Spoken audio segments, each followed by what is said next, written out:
The first time my sister said the house was hers, she didn't whisper it. She said it clearly, like a verdict. "We all know Mom wanted me to have it," she announced across the conference table, sliding a manicured finger over a glossy folder, as if the papers were already stamped with her name. "So let's not drag this out." I remember the way the attorney's pen paused midair. I remember the way my throat tightened like I'd swallowed glass. And I remember the smallest detail of all, the soft click of my own wedding ring tapping the table as my hands started shaking. I didn't cry, not there. I just stared at her. And for the first time in my life, I realized something cold. And final. My sister didn't just want the house. She wanted to erase me from the family that built it. My name is Mara Collins. I'm 34, a middle child in a family where being steady was treated like being invisible. My parents, James and Evelyn, weren't rich in the flashy way people imagine when they hear $6 million house. They were rich in the slow, patient way. My dad ran a small commercial contracting business that grew over 30 years. My mom handled the books, the permits, the invoices quietly, precisely, like she was holding the whole machine together with paper clips and sheer will. The house came later, after the business started landing bigger contracts. It wasn't just a home. It was a symbol, a big stone place on a hill with tall windows, a wraparound porch, and a backyard that used to host every birthday, every graduation, every awkward Thanksgiving, where we all pretended we weren't half angry at each other. To the outside world, we looked like the kind of family you envy. But inside it, things were uneven. My older sister, Sloane, was the sun. She was loud, confident, pretty, in a way that made strangers forgive her for being rude. She always knew how to make herself the center of a room, without even standing up. In high school, teachers loved her. In college, she joined a sorority and came home with stories that made my mother's eyes shine with pride. She got married in a vineyard wedding that my parents paid for without blinking. Then there was me. I was the one who stayed. I didn't move across the country. I didn't chase a glamorous career. I went to community college at first to save money, then finished my degree while working. I taught myself to be responsible because someone had to be. When my mom needed help after her first surgery, I was the one changing bandages and driving her to appointments. When Dad's knees started failing and he couldn't climb ladders anymore, I was the one taking over his paperwork and scheduling. And I did it with love. Real love. Not the loud kind Sloane performed in public, the quiet kind that shows up. I also have a younger brother, Theo, who tried to stay out of everything. He moved to states away, had his own family, and called on holidays. He loved us, but he didn't live inside the mess the way I did. So when our parents died within 8 months of each other, first Mom, then Dad, the ground didn't just disappear under my feet, it caved in. Mom's death was sudden, a stroke that took her so fast we barely had time to understand what was happening. Dad lasted longer, long enough to look older than I'd ever seen him, long enough to sit in his favorite chair and stare at the house like he was already halfway gone. He died quietly one morning, still holding the picture of the 3 of us kids on the porch when we were little. After the funeral, I stayed behind when everyone else left. I washed the casseroles people dropped off. I folded the funeral programs into a neat stack. I cleaned lipstick marks from coffee cups. And then I walked through the house alone. Every room held a memory. Mom humming while she cooked. Dad laughing at his own jokes. Sloane taking selfies in the mirror before going out, asking me if she looked too perfect. I didn't want the house because it was expensive. I wanted it because it was the last place my parents felt alive. 2 months later, the inheritance meeting was scheduled. I assumed it would be simple. My parents had always talked about being fair. They weren't perfect, but fairness was their pride. Theo would likely sell his portion if he didn't want to deal with it. Sloane would probably want something flashy, like the investment accounts. I expected tears, maybe tension. I didn't expect Sloane to walk in like she owned the building. She arrived late. Of course, she always arrived late. Like the world should wait for her. She wore a cream coat with a belt and gold earrings that caught the light every time she turned her head. Theo stood up and hugged her. She gave him a quick pat like he was a distant cousin. Then she looked at me, not with warmth, with calculation. "Mara," she said, as if tasting the name, "you look tired." I was tired. I'd spent the last weeks sorting through our parents' paperwork, dealing with insurance calls, closing accounts, negotiating with contractors who wanted to be paid. I'd slept in the house alone, surrounded by silence, but I smiled anyway, because that was my role. "Yeah," I said softly, "it's been a lot." The attorney, Mr. Hargrove, was polite and gray-headed. He offered condolences again. We sat. Papers were placed in front of us like a neat stack of consequences. Sloane barely glanced at them before she said, "Before we start, I think we should be practical." Theo blinked. "Practical? Yes," she said. "Dad's house. We all know that was Mom's pride and joy, and she always said she wanted it to stay in the family." "It will stay in the family," I said carefully. Sloane smiled. "Exactly. With me." The room went silent so fast it felt like someone had shut a door. Theo's eyes widened. "Wait, what?" Sloane leaned back in her chair, crossing her legs. "I'm saying it makes the most sense. My husband and I have been looking for a bigger place. The kids need a yard. And honestly, Mar, your apartment is tiny. You wouldn't know what to do with that house." My face burned. "I lived there with Mom and Dad," I said, trying to keep my voice steady. "I took care of them there. And that was sweet," Sloane replied, like she was complimenting a babysitter. "But that doesn't mean you get to claim it." I looked at Mr. Hargrove, expecting him to correct her, to remind her that nobody had claimed anything, but he just adjusted his glasses and said, "We'll review the will and the trust documents in order." Sloane tapped her folder. "I already know what it says." I turned toward her. "You do?" She lifted her chin. "Mom told me, years ago, she said the house would be mine." A sharp, bitter laugh almost escaped my throat, not because it was funny, because it was unbelievable. "Mom and I talked every day, every day. She never once said anything like that." Theo shifted uncomfortably. "Sloane, are you sure?" "Because Dad told me." "Dad told you," Sloane interrupted, amused. "Theo, you visited twice a year. Don't pretend you were his confidant." Theo's face tightened, but he didn't fight. That's the thing about Sloane. She knows how to hit people in the soft places. Then she turned back to me. Her eyes narrowed with something that looked like satisfaction. "And you," she said, "you've always acted like you're the martyr, like we all owe you something because you stayed." I swallowed hard. "I'm not acting like anything. I'm just trying to do what's right." Sloane shrugged. "Right is subjective." Mr. Hargrove cleared his throat. "Let's proceed." He began reading. I listened, but my heart was hammering so loud I barely heard the legal language. The trust, the accounts, the business assets. Then the house. "The primary residence," Mr. Hargrove said, "valued at approximately $6 million, is held in the family trust and is to be distributed equally among the 3 children, unless otherwise stipulated." Sloane's smile faltered. "Just a crack." Mr. Hargrove continued. "However, there is an attached addendum written by Mrs. Evelyn Collinsyer, mother, and notarized, requesting that the house not be sold for at least 12 months after her death, and that any child residing there during that time may continue to do so, provided costs are covered." I felt my breath catch. Sloane's head snapped up. 12 months. That's ridiculous. "It was your mother's request," Mr. Hargrove said. Sloane's eyes shifted to me. "You're living there?" I nodded slowly. "I've been staying there to keep it maintained." She leaned forward, voice sharpening. "So you're squatting?" "I'm not squatting," I said, trying not to shake. "I'm paying utilities. I'm taking care of it." "Of course you are," she said, "because you want to make it yours."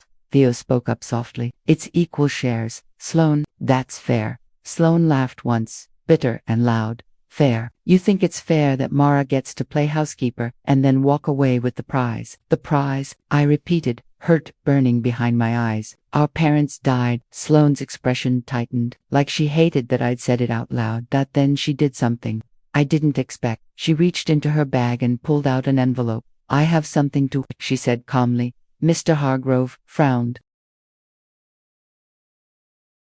"What is that?" "A letter," Sloane said. "From Mom." She slid it across the table like a weapon. But my stomach dropped. I recognized my mother's handwriting immediately. The looping ease, the careful spacing. Sloane watched me as I stared. "Go ahead," she said sweetly. "Read it." My hands felt numb as I opened the envelope. The paper inside was folded neatly. The letter was short.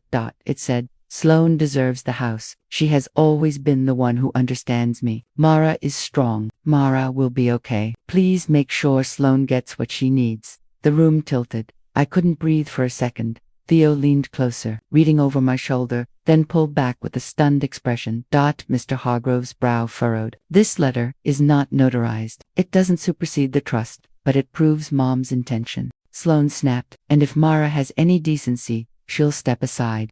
I stared at the paper, my mother's handwriting swimming as tears threatened to blur it. A part of me wanted to believe it was real, because the alternative felt worse. But another part of me, an older, quieter part, noticed something off.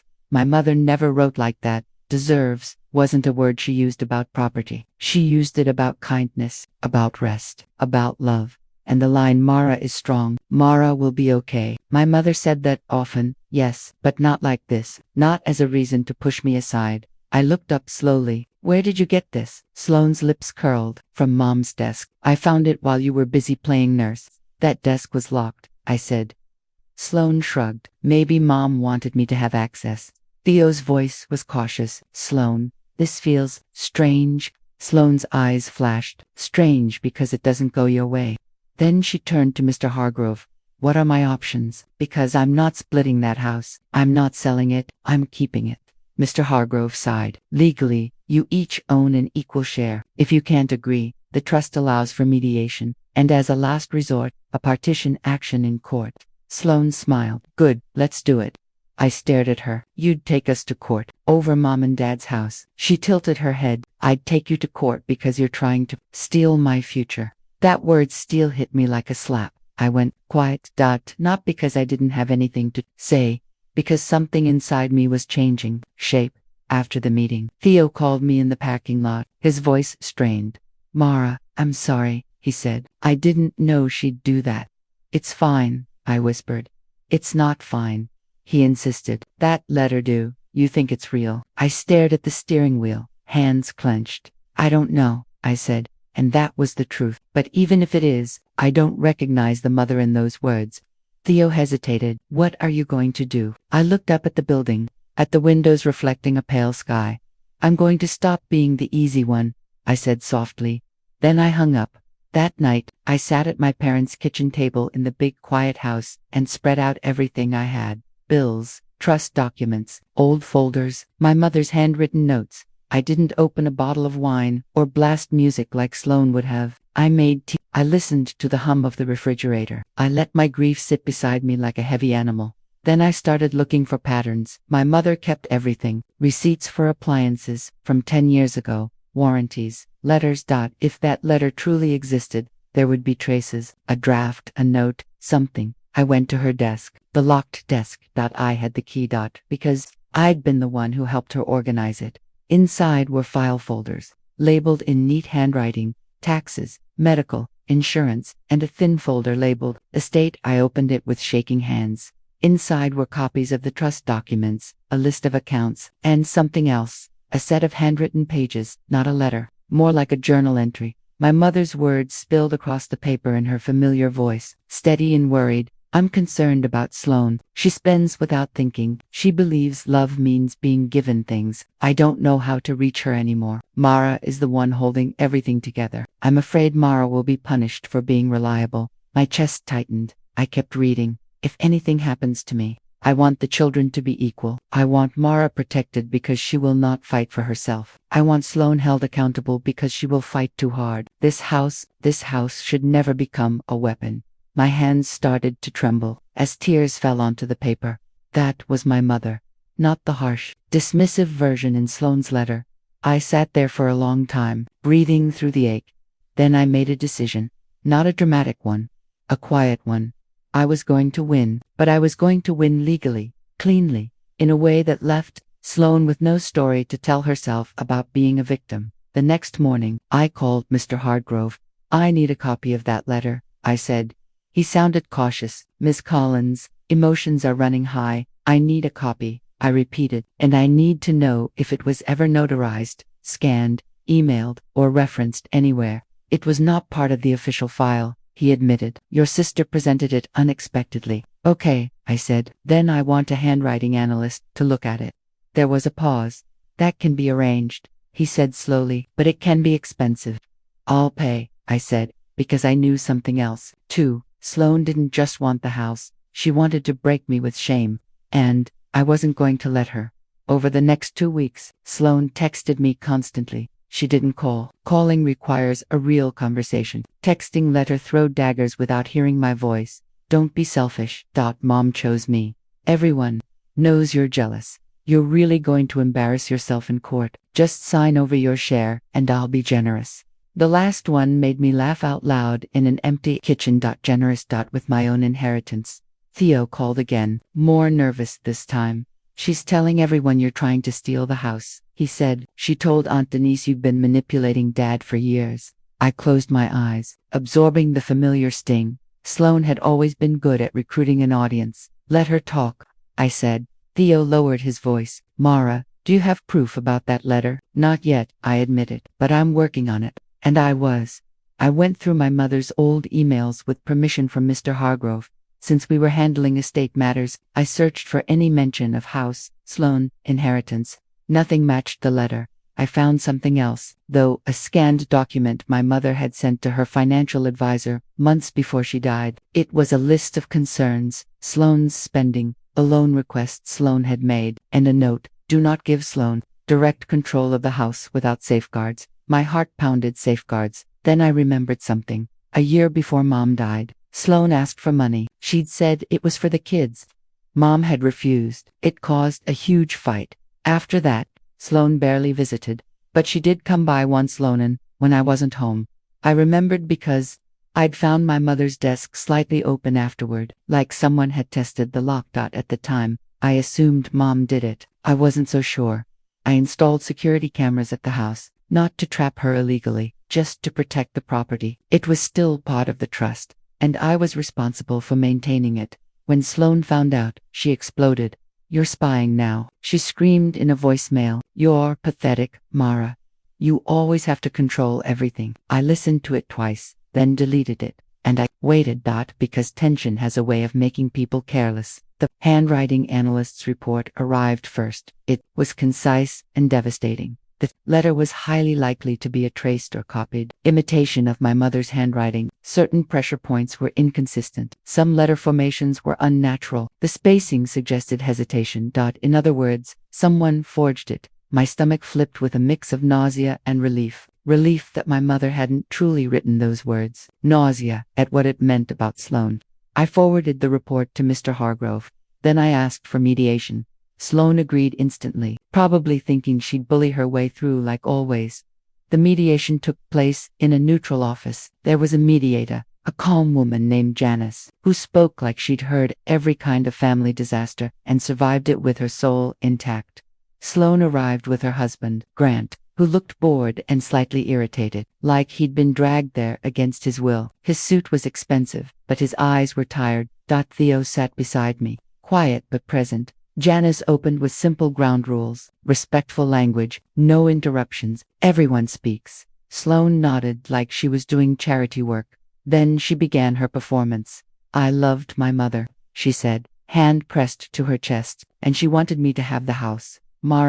She's been living there, acting like it's hers, turning everyone against me. I watched her carefully. She spoke smoothly, too smoothly. Then Janice turned to me. Mara, would you like to respond? I breathed in, and instead of exploding, instead of crying, instead of giving Sloane what she wanted, I pulled out a folder. I brought some things, I said calmly. Sloane's smile tightened. Of course you did. I slid the handwriting analyst's report across the table, not dramatically, just placed it down. Sloane's eyes flicked over it, and for a second, her face went very still. What is this? Grant asked, leaning forward. It's an analysis, I said, of the letter Sloane presented at the inheritance meeting. Theo cleared his throat. It says it was forged. Grant's head snapped toward Sloane. Forged? Sloane's cheeks reddened. That's ridiculous. It's fake science. Janice's voice stayed calm. Miss Collins, can you explain why an expert would conclude the handwriting doesn't match? Sloane laughed, too loudly. Because Mara hired someone to say that. I opened the folder again and pulled out my mother's handwritten estate notes. This is my mother's real handwriting, I said, voice steady. These pages were found in her estate folder. They talk about wanting us to be equal. They also talk about her fear that the house would become a weapon. Sloane's eyes widened slightly. Grant grabbed the pages and started reading. His jaw tightened as he scanned. What is this? He demanded, voice low. It says, you asked her for a loan. Sloane's mouth opened. Grant, and it says, he continued, anger rising, she didn't trust you with control. Sloane slapped the pages back onto the table. That's not. Shay was confused. She was sick. She wrote this months before she died. I said quietly. She wasn't confused. She was honest. Grant stared at Sloane like he was seeing her in a harsh new light. Janice turned to Sloane. Is there any chance the letter you presented was created after your mother's passing? Sloane's voice went sharp. No, but she didn't sound convincing. Then I pulled out one more thing. A photo. Not a printed photo. A screenshot from the security system's archived storage.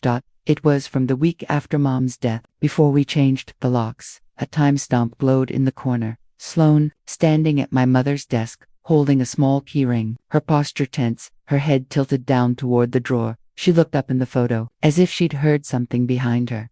It froze her in the exact moment of being caught. The room went silent. Theo exhaled. Grant's face drained of color. Janice's voice was very gentle when she spoke. Sloane, why were you in your mother's locked desk? Sloane stared at the image, blinking fast. Then she did what she always did when cornered. She attacked. This is insane. She snapped, turning on me with sudden fury. You installed cameras to trap me. You've been planning this whole time because you hate me. I looked at her, really looked, and for the first time, I didn't see my sister as the sun. I saw her as someone terrified of not being the center anymore. I don't hate you, I said softly. I'm just done letting you lie. Grant stood up so quickly his chair scraped the floor. You forged a letter, he demanded. You tried to steal a $6 million house with a fake letter. Sloane's eyes flashed with panic. Grant, I didn't. You went into her desk, he said, pointing at the screenshot. You took something. And now this report, Sloane's voice cracked. I was protecting our family. Grant laughed once, sharp and ugly, by committing fraud. Theo spoke then, quietly but firmly. Sloane, why? Sloane's face twisted. For a moment, she looked younger, like the little girl who used to slam doors when she didn't get her way. Then she whispered, because I needed it. There it was, not love, need, Janice cleared her throat. If the letter is fraudulent, it cannot be considered. And if there was an attempt to deceive the estate process, there may be legal consequences. Sloane's eyes snapped up. No, you can't. I'm not trying to ruin you, I said. And my voice surprised even me with how calm it sounded. But I'm not letting you ruin me. Grant sat down slowly, rubbing his temples like his head hurt. Janice asked a few more questions. Sloane gave half-answers. Grant went quiet, his lips pressed tight. Then Janice turned to all of us. Given the circumstances, she said, a fair resolution would be to uphold the trust as written equal shares, and create a written agreement regarding the property. Since Mara is residing in the home and maintaining it, she may have the option to buy out Theo and Sloane's shares at appraised value within the 12-month window. If she cannot, then after 12 months, the home can be sold and proceeds divided equally. Theo looked at me. Mara, do you want that? I swallowed hard. I hadn't wanted to admit it out loud, because wanting the house felt like greed, but now I understood something important. Wanting the house wasn't greed. It was grief and love. Yes, I said quietly. I want to keep it. Grant's eyes flickered toward me. Something in them softened. Maybe respect, maybe guilt. Sloane's face tightened. So you're taking it? I'm buying it, I corrected. Fairly. Sloane scoffed. With what money? I met her gaze. The business. Her eyes narrowed. What? I turned to Theo. Dad left us equal shares in the business too, but I've been running the back end for years. I know the contracts. I know what it's worth. I can take a loan against my share, and I can make an offer. Theo blinked. Mara, you can do that. Yes, I said, because I've been doing the work, quietly, like always. Sloane's mouth opened, then shut. For the first time, she had nothing to say. Over the next month, everything moved quickly but realistically. We had the house appraised. The number came back close to what everyone expected. Big, intimidating, and real. Theo agreed to sell his share to me at market value. He didn't want the house. He wanted peace, and I didn't blame him. Sloane fought at first, threatening lawsuits, screaming over the phone, sending messages that dripped with venom. But then her husband's attorney got involved, and suddenly her tone changed. She stopped yelling. She started negotiating, because once the word fraud gets whispered near a family estate, people start thinking about consequences. I didn't push charges. I could have. The evidence was there. But I didn't want Sloane in prison. I didn't want to scorch the earth. I wanted the truth to be known. And I wanted my life back. We finalized the buyout agreement. I signed papers in the same attorney's office where Sloane had once declared the house was hers. This time, she didn't smile. She sat stiffly, eyes hard, while Grant stared at the floor. When it was over, Mr. Hargrove slid the final documents toward me. The house was mine, not stolen, not begged for, earned. When I stepped outside with the folder in my arms, my knees actually weakened. I leaned against my car and let out a breath I felt like I'd been holding for years. Theo hugged me. "I'm proud of you," he whispered. I swallowed a sob. "I wish it didn't have to be like this." "Me too," he said, "but she made it that way." Sloane walked past us without looking. Grant paused, though he hesitated, then spoke quietly, almost reluctantly. "I didn't know," he said to me, "about any of it." I nodded once. "You know now." He flinched like that hurt. Then he followed Sloane. "That wasn't the end, not yet. Because revenge isn't always a dramatic explosion. Sometimes it's a slow collapse of lies." Over the next few months, word spread through the family. Not because I announced it, because Sloane couldn't help herself. She told her version first, of course, that I was cruel, that I ambushed her, that I stole the house by manipulating Theo. But people started asking questions, the kind of questions she couldn't answer without tripping over herself. Why did the handwriting analyst say it was forged? Why did Grant move out for a while? Why did Sloane suddenly stop posting pictures in designer outfits and start selling furniture online? The truth has a funny way of leaking out when you've built your life on performance. I didn't gloat. I didn't send messages. I didn't win in public, but I did something else. I restored the house. Not the expensive kind of restoration, the emotional kind. I fixed the porch railing where Dad used to lean with his coffee. I planted flowers in the garden where Mom used to kneel in the dirt, humming. I repainted the kitchen in the warm shade my mother loved, the one Sloane always called old-fashioned. And every time I did something, I felt myself healing. One evening, Theo visited with his kids. They ran through the yard, shrieking with laughter. For a moment, the house felt like it had lungs again. Theo stood beside me on the porch. "Do you ever miss her?" he asked quietly. I watched my niece chase a butterfly across the grass. "I miss who I wanted her to be," I admitted, "not who she is." Theo nodded slowly. "Do you think she ever changed?" I thought about Sloane's face in that mediation room, the panic, the anger, the tiny crack where honesty slipped out because I needed it. "I don't know," I said, "but it's not my job to fix her anymore." That was the biggest change, not the house, not the money. A few weeks later, I found a small box in the back of my mother's closet. I must have missed it before. It was taped shut and labeled in her handwriting, "Mara." My hands shook as I opened it. Inside was a letter, a real letter, dated a year before she died, sealed, unopened. I sat at the kitchen table and unfolded it, my heart pounding like a warning. It read, "My sweet Mara, if you're reading this, then I'm gone, and I hate that I'm not there to hold your face in my hands. I need you to know something I should have said 100 times. You were never just the reliable one. You were my peace. You were the reason I slept at night, because I knew if something went wrong, you would show up. I worry that the world will try to take from you because you don't shout. Please don't confuse kindness with surrender. You can be gentle and still be unmovable. If Sloane tries to bend the truth, remember truth does not need volume. It needs consistency. I love you. I am proud of you. And I am sorry I didn't protect you more when I was alive." I pressed the paper to my chest and cried like I hadn't cried since the funerals, not from pain, from being seen. That night, I sat on the porch steps, with a blanket around my shoulders, staring out at the dark yard. The house behind me creaked softly, settling the way it always did. I thought about the inheritance meeting, about the humiliation, about the moment Sloane tried to erase me. And I realized the revenge wasn't just exposing her lie. The real revenge was refusing to become the small, silent version of myself she expected. Sloane wanted me to fold, to apologize, to hand her my share just to keep the peace. Instead, I stood up quietly, legally, and completely, and the world didn't end. It opened. I still don't talk to my sister. Sometimes I see her name pop up in a family group chat, and my stomach tightens out of old habit. Sometimes I wonder if she ever sits with the weight of what she did, if she ever hears Mom's voice and feels shame instead of entitlement. But I don't chase that anymore. Closure isn't always an apology. Sometimes closure is a locked door you finally stop knocking on. The house is still on the hill. The windows still catch the morning light. The porch still smells like old wood and fresh rain. And now, when I walk through it, I don't feel like a guest waiting for permission. I feel like the person my mother wrote to in that letter. Gentle. Unmovable. If there's a lesson in all this, it's one I wish I'd learned sooner.